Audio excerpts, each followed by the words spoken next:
గుంటూరు జిల్లా తెనాలి మండలంలోని ఎరుకలపూడి గ్రామంలో రైతులు రంగయ్య విజయలక్ష్మిలు పీఎండీఎస్ విధానంలో సాగు చేసిన వ్యవసాయ క్షేత్రాలను వ్యవసాయ శాఖ డైరెక్టర్ ఢిల్లీరావు పరిశీలించారు.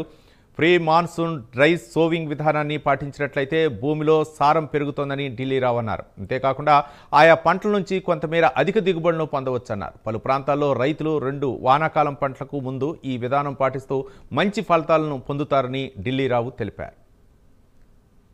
ప్రీ మాన్సూన్ డ్రై సోయింగ్ ఖరీఫ్కి ముందు మనము అంతకుముందు పచ్చి రొట్టె ఎరువులు వేసుకునే వాళ్ళం.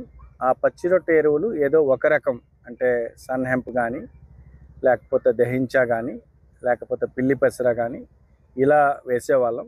అది కాకుండా మన ఆంధ్రప్రదేశ్ ప్రకృతి వ్యవసాయ సంస్థ ఏదైతే ఉందో, community managed natural farming, PMDS అనే ఒక కాన్సెప్ట్ని మనకి గత 7-8 సంవత్సరాల పైన వర్క్ చేసి, దాని ముందు ఒక 10 రకాలు అన్నారు, తర్వాత 20, ఇప్పుడు సుమారుగా 32 రకాలతో క్రాప్ యొక్క డైవర్సిటీని పెంచడంతో పాటుగా